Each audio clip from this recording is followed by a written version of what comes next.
বাবা একদম সিধা সাধা মানুষ, পুরনো দিনের কষ্টের গল্প বলতে বেশি ভালোবাসে।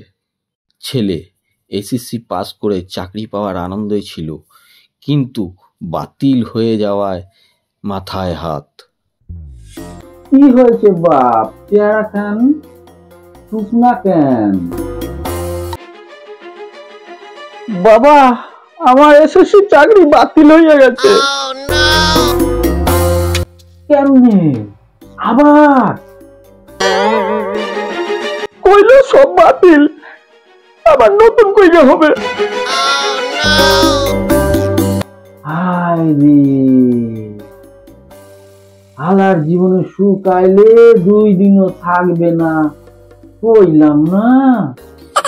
বাবা আপনার দুঃখের কথা কইতেছি, আর আপনি উল্টা ফিলোজফি মারাইতেছেন। ফিলোজফি না, একদম সত্য। তোর দাদার আমলে একখান চাকরির জন্য 5 মাইল হাইটটা গেছি।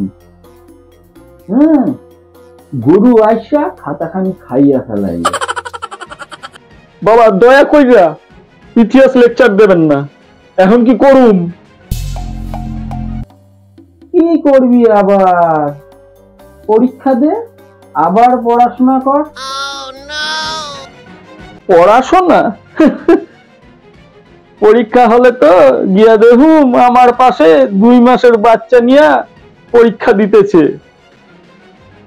তোর বললেই তো মনে হয় পরীক্ষা নয়, এটা গার্জেন মিটিং। কও দেখি, এখন যদি আমাকে কোশ্চেন আসে যে এমন একটা জিনিস কও যে সারাদিন দেখি কিন্তু ঘরে আনতে পারি না, তার কি উত্তর দিতে পারবো?